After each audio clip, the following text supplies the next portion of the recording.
네, 안녕하세요. 소개받은 김현장 ESG 경영연구소의 김동수 소장입니다. 오늘 제가 말씀드릴 내용은 블록체인을 활용한 디지털 제품 여건에 대한 내용을 좀 브리핑 드리려고 합니다. 우선 블록체인과 ESG의 관계성에 대해서 말씀드리기 전에 글로벌 시장에서 ESG에 대한 관심은 2019년 이후 급격히 증가한 뒤에 2022년부터 상당히 고점에서 유지가 되고 있습니다. 그래서 지금 붉은색 선이 ESG 규제에 대한 내용인데요. 이렇게 높은 ESG에 관심은 ESG 규제가 뒷받침하고 있는 모습을 지금 보이고 있습니다. 우선 그 ESG 규제를 좀 설명드리면요. 그 DPP와 관련된 규제들인데요. 우리가 흔히 산업분류 코드를 4DG 코드라고 이야기합니다. 대분류, 중분류, 세분류, 세세분류를 가지고 있는데요. 그런 것처럼 우리가 대분류는 제조업과 금융업으로 나누거든요. 그래서 법 규제에서도 이렇게 보시는 것처럼 여기 금융업에 대한 규제들과 제조업에 대한 규제들로 다시 이렇게 나뉩니다. 그런데 이 제조업에 대한 규제는 다시 두 개로 나누는데요. 기업들의 생산 환경에 대한 규제를 유럽 기업법을 중심으로 해서 규제가 구성이 되어 있고요. 그래서 이건 생산 환경에 대한 규제고요. 다른 하나는 제품이나 서비스 단위의 좀 더 마이크로한 레벨의 규제입니다. 그래서 마이크로한 제품 서비스 단위의 규제는 신순환 경제 실행 계획을 중심으로 에코 디자인 규정을 비롯해서 다양한 위임법들이 지금 나오고 있습니다. 그래서 DPP 규제는 제품이나 서비스 단위의 규제입니다. 그래서 우리가 제품을 생산을 해서 우리가 수출을 해서 무역 거래를 하는 과정에서 디지털화된 정보를 제공해야 되는 것이 이제 흔히 이야기하는 우리가 여행을 할 때 패스포트가 필요한 것처럼 제품을 거래할 때도 무역 거래에 있어서도 이러한 디지털 정보의 제공이 필요하다라는 뜻입니다. 이러한 그 규제들의 그 정책 방향의 대부분은 이제 이런 규제들이 본격적으로 입법화되기 시작한 건 2024년을 기점으로 해서 입법화되기 시작을 했고요. 2024년까지 입법화를 위한 기반 구축 작업들이 진행된 이후 본격적으로 규제 실행에 들어가는 시점이 2025년부터입니다. 그래서 DPP 규제 역시 마찬가지로 향후 5년간 2025년, 6년, 7년, 8년 그리고 2029년까지가 규제들이 집중적으로 적용되는 기간이라 할 수 있습니다. 그래서 이제 이런 제품을 무역 거래를 하는 과정에 있어서는 디지털화된 제품 관련된 정보를 제공해야만 되고 이러한 정보의 제공은 업종별로 적용 시점이 다른데 2025년부터 시작해서 2029년까지 상당히 많은 기업들이 적용될 것으로 시장은 예상하고 있습니다. 순환경제에서 요구하고 있는 이런 그 구체적인 DPP 관련된 내용들을 보면 다음과 같은 9가지 그 전략을 요구를 하고 있습니다. 하나는 뭐냐면 제품을 설계하고 디자인할 때 3가지를 요구를 하는데요. 우선 제품 자체를 설계할 때 훨씬 더 자원순환적인 방법을 구현을 해야 됩니다. 예를 들어서 수리 가능성이라든가 교체 가능성과 같은 것들을 굉장히 그 요건들을 갖추어야 되는 그런 상황이고요. 다른 하나는 제품 사용 중입니다. 사용 중에 친환경과 관련된 그런 요건들을 충족해야 되고요. 사용하고 나서 폐기하는 과정에서 2가지의 요건을 충족을 해야 됩니다. 그러면 이러한 것들을 요구를 충족하는지 여부에 대해서 정보를 제공하는 것이 디지털 프로덕트 패스포트라고 이렇게 보시면 될 것 같습니다. 디지털 프로덕트 패스포트와 관련된 규제들은 앞서 말씀드린 바와 같이 신순환경제 실행 계획을 모법으로 산업군별 위임법이 만들어져서 진행이 되고 있습니다. 우선 배터리 규정이 나왔고요. 지속가능 순환 섬유 전략부터 시작해서 최근에는 건축 자재 과정 등 또 자동차 부품까지 이르면서 업종별 규제들이 만들어져서 나오고 있고 현재는 흔히 우리가 대분류, 중분류, 세분류, 세세분류 중 세분류 기준으로 해서 36개 정도 산업들을 이야기를 하거든요. 그 가운데 7개 업종에서 산업별 규제가 나온 상황입니다. 그래서 우리 기업들이 지금과 같은 수출 경쟁력을 유지하기 위해서는 디지털 그 제품에 대한 디지털 정보를 제공하는 것은 매우 중요할 것으로 보입니다. 그러면 구체적으로 이런 디지털 정보에 대해서는 어떤 것들을 요구하고 있는지 말씀드리겠습니다.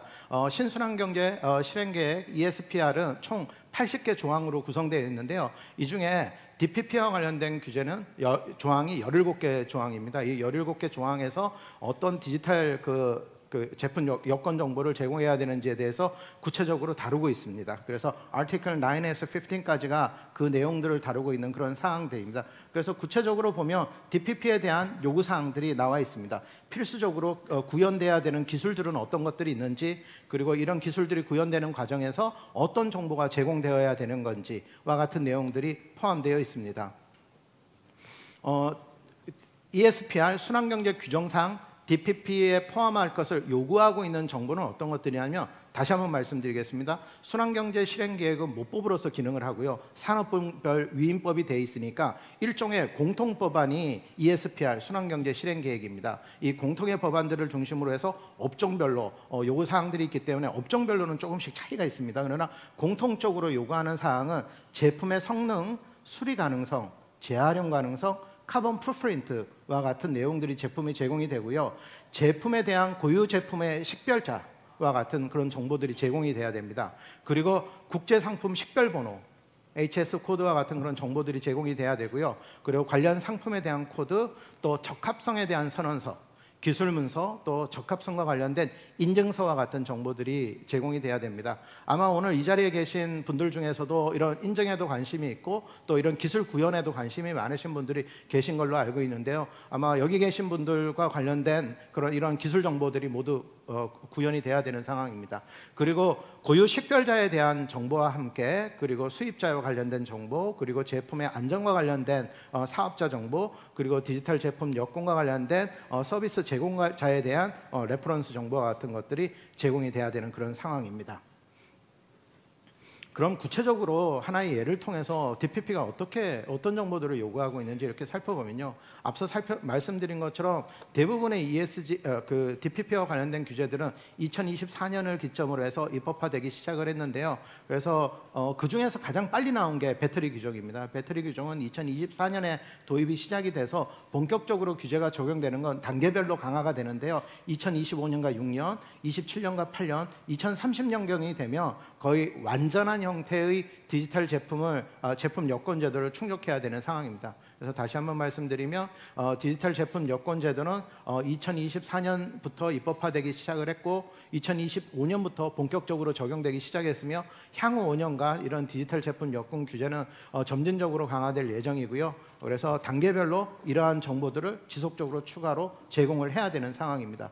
예를 들면 카본 풋프린트와 관련된 신고서를 작성하고 분리수거와 관련된 기호를 표시하고 카본 풋프린트와 관련된 라벨을 부착하고 그리고 공급망 실사 정보를 제공하고 그리고 폐배 배터리와 관련된 해수 목표를 제시하고 그리고 수거 목표를 설정하고 이러한 정보들을 디지털화하여 제공을 해야 되는 게 이 규제가 요구하고 있는 요구사항입니다. 즉 다시 말해서 과거에는 우리가 제품을 수출할 때 해당 수입국에서 요구하고 있는 현행법을 충족시키면 됐거든요. 근데 그 현행법의 충족 여부는 예를 들어서 폐기물 관리 규정이라든가 재활용 기준이라든가 이런 것들을 제공을 하면 됩니다. 그런데 이제는 제품을 수출할 때 해당 국가의 그런 규정들을 제품 자체가 준수했는지 여부를 사전적으로 디지털로 정보를 제공하고 그리고 이런 정보가 제공돼서 크리덴셜이 확인된 제품들만이 통관을 받게 되는 겁니다. 따라서 이런 정보의 제공과 이런 정보를 제공할 수 있는 기술의 구현은 굉장히 중요한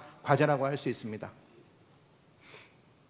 DPP 도입 단계별 의무 제공 정보를 말씀드리면 DPP는 큰 틀에서 보면 3단계로 정보를 제공을 해야 되는데요. 우선 이 모든 정보를 일시에 디지털라이즈 시키기에는 시장 생태계가 완벽하지 않습니다. 그래서 초기 단계에서는 간소화 DPP가 적용이 되게 되고요. 그리고 고급 DPP 그리고 최종적으로는 완전 순환형 DPP 정보를 제공해야 됩니다. 이 단계가 올라갈 때마다 제공돼야 되는 정보들이 이렇게 증가하게 되는 내용입니다.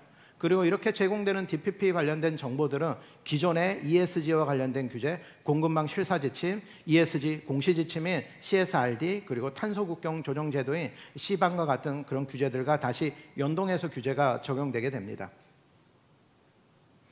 이러한 이유 때문에 유럽에서는 가이아-X 프로젝트가 진행이 됐고요. 그래서 가이아-X에서는 유럽 내에서 이런 제품의 디지털 정보들을 구현하기 위한 기초연구 영역이라고 할 수 있습니다. 그래서 기술 영역인 가이아-X 프로젝트가 진행이 됐고 이런 가이아-X 프로젝트의 산출물로서 이런 것들이 구현되는 과정에서 각 국가별로 이런 프로젝트들이 진행이 되고 있습니다.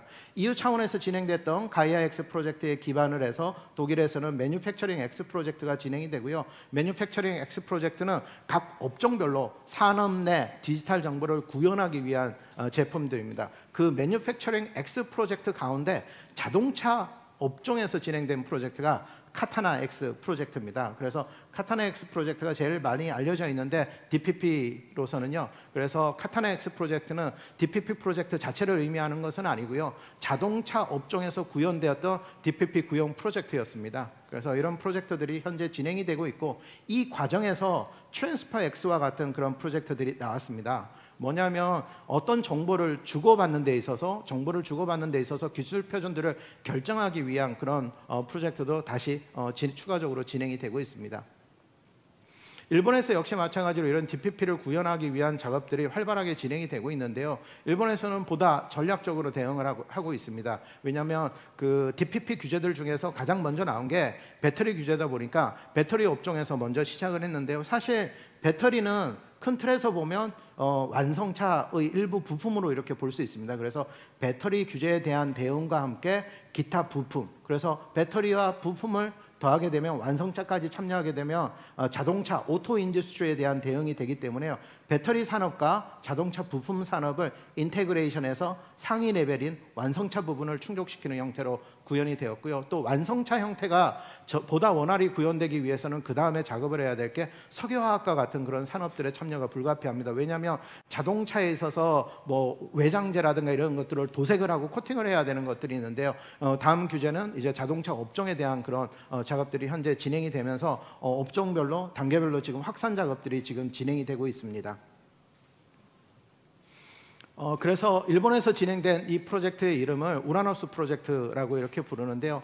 산업 내에서 데이터 스페이스를 구축하고 그리고 DPP 구현 목표를 달성하기 위한 과제로 지금 진행이 되고 있습니다. 이러한 과정에서 일본에서는 ABTC라고 해서 A가 오토모바일이거든요. 그리고 자동차, B 배터리, 그리고 여기는 이제 컴포넌트라고 해서 자동차 부품을 이야기합니다. 이런 산업들이 이렇게 함께 이렇게 모여서 이런 협단체를 설립해서 구조적으로 지금 대응을 하고 있는 상황입니다. 주요 국가별 대응 사항을 보면 미국이 조금 더 시장의 중심으로 지금 움직이고 있는 상황이고요. 유럽도 시장 중심으로 움직이고 있다고 하지만 정부에서 상당한 그런 R&D 지원들이 진행이 되고 있습니다. 그래서 저희 입장에서 보면 뭐 유럽이 시장 경제 중심으로 움직이기보다는 정부 주도의 시장 경제 그런 움직임들이 있는 것으로 보이고요. 그리고 중국은 정부 주도의 지금 움직임들을 가져가고 있습니다. 그리고 일본이 그 EU와 미국의 어떤 병합형으로 해서 민간에서 진행을 하되 정부에서 R&D 예산을 지원하는 형태로 현재 추진이 되고 있는 상황입니다. 그러면 이 DPP 과제에서 구체적으로 구현돼야 되는 것이 무엇이 구현돼야 되는지에 대해서 말씀드리겠습니다. 지금 보시고 있는 내용처럼 이런 한 업종의 디지털 프로덕트 패스포드가 구현이 되기 위해서는 산업계 내에서의 생태계가 이렇게 구축이 돼야 되는데요. DPP 데이터 스페이스의 아키텍처는 큰 틀에서는 4개 레이어로 구성되는 것으로 대체적으로 국가마다 이야기가 되고 있습니다. 조금씩 달리 이야기하는 경우들도 있는데 대체적으로 이런 4가지의 레이어들이 이야기가 되고 있는데요. 하나는 우선 기업들입니다. 기업과 산업 협탄체들이 될 수도 있는데요. 결국 정보를 제공하는 제품에 대한 디지털 정보를 제공하고 있는 인풋 사이드가 있고요. 그래서 데이터의 제공자죠. 그리고 맨 오른쪽에 보면 이러한 정보를 최종적으로 소비하는 곳입니다. 소비하는 곳인데 고객이라든가 소비자와 같은 그런 사용자들이 최종적인 데이터의 사용자들입니다. 그런데 이런 소비자나 고객들이 이런 정보를 컨섬션 하기 위해서 정부나 공공기관들이 참여해서 이 과정에서의 프로세싱에 대한 작업들을 진행을 하게 됩니다.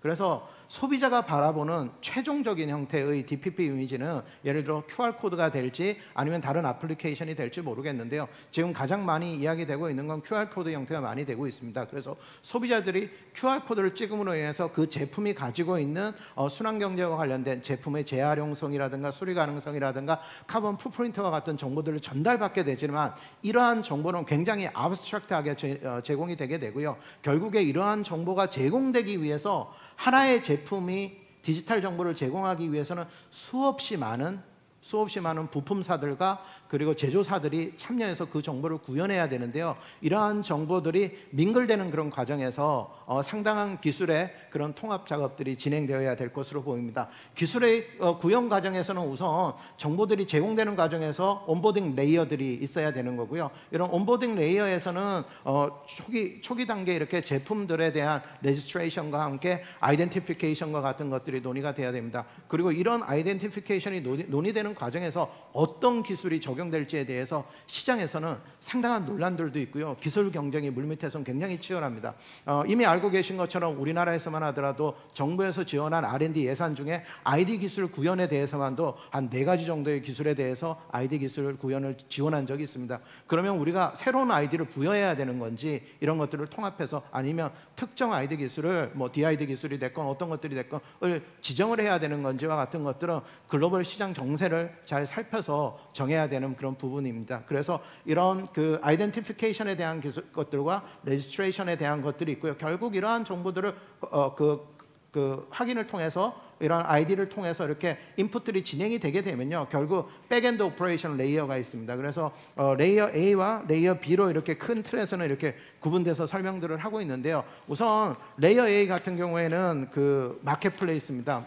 여기 여러 가지 다양한 시장의 애플리케이션들과 파트너커 네트워크, 예를 들어 UI라든가 소위 이야기하는 통신 사업자들이 되겠죠. 이런 기관들을 통해서, 그리고 어떤 그 시멘틱 그런 허브라든가 이런 폴리시에 대한 템플릿 허브라든가 이런 것들을 거쳐서 정보들이 파킹이 되게 되는 거고요. 그러면 결국 백엔드 에리어 B에서 이런 기술들이 구체적으로 구현되는 과정들을 거치게 될 겁니다. 그래서 이런 정보들이 구현이 되면 크리덴셜 작업들이 있겠고요. 이런 크리덴셜 작업들을 통해서 최종적으로는 이제 애플리케이션 QR이라든가 RFI라든가 또는 바코드 형태로 구현이 돼서 소비자들에게 제공될 것으로 이렇게 보입니다. 그리고 이러한 것들 가능하게 하는 이너블 레이어 등으로 이렇게 구성이 되어서 전체적으로 정보가 구현될 것으로 보입니다. 이러한 시장의 요구에 대응하기 위해서 우리나라 정부 차원에서 산업통상자원부, 과학기술부 등에서 지금 다양한 관심을 갖고 여러 가지 업무들을 진행을 하고 있고요. 결국 이런 DPP 과제가 진행되기 위해서는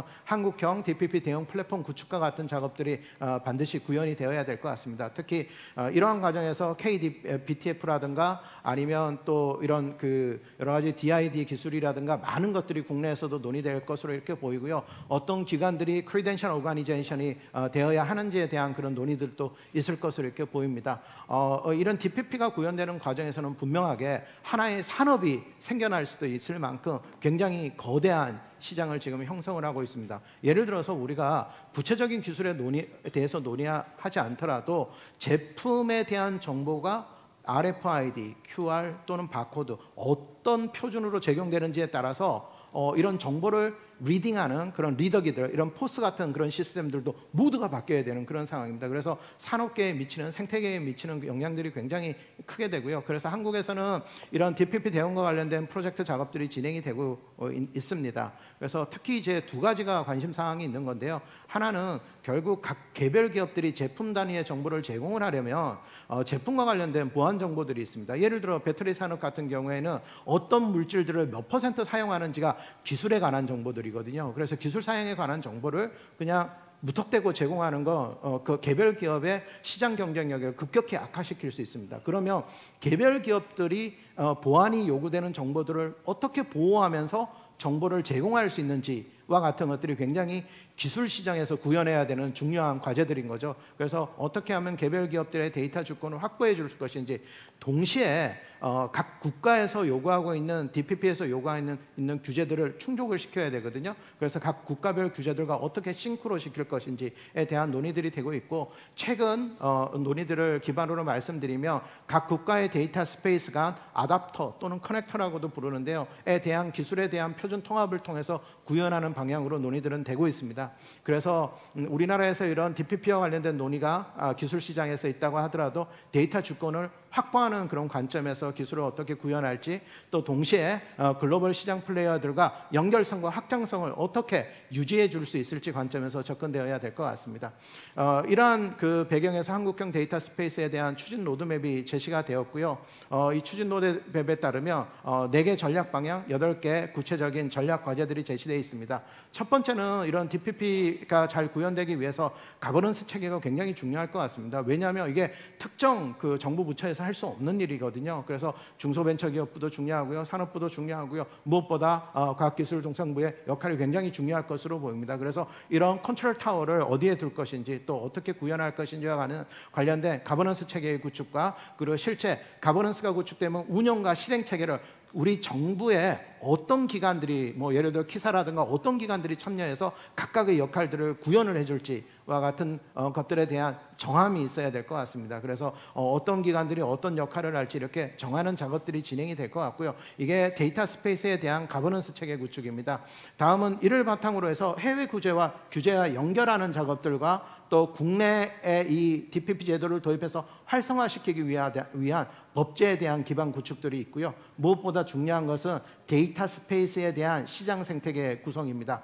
그래서 시장 참여 플레이어들을 촉진시키기 위해서 시장 플레이어들을 어떻게 참여를 만들 것인지, 그리고 일부 중소기업 같은 경우에는 시장 참여가 되게 낮을 수도 있거든요. 그래서 중소기업에 참여하는 기술기업들의 생태계를 어떻게 활성화시키는 인센티브를 도입할 것인지와 같은 것들이 굉장히 중요한 기술 과제가 될 것으로 생각이 됩니다. 이를 통해서 우리 기업들은 단지 해외의 DPP 규제를 충족하는 것뿐만 아니라 이런 DPP 규제가 도입될 때 적기에 이런 기술들을 구현할 수 있는 국가가 그렇게 많지는 않습니다. 그렇기 때문에 이런 기술들이 구현이 돼서 우리나라에서 제공하는 정보들이 굉장히 기술들이 잘 보완이 돼서 이런 정보들을 제공을 해서 우리 경쟁 국가들보다 훨씬 더 우위에서 무역 거래들이 있을 수 있게 되기를 기원합니다. 이상으로 발표를 마치도록 하겠습니다. 감사합니다.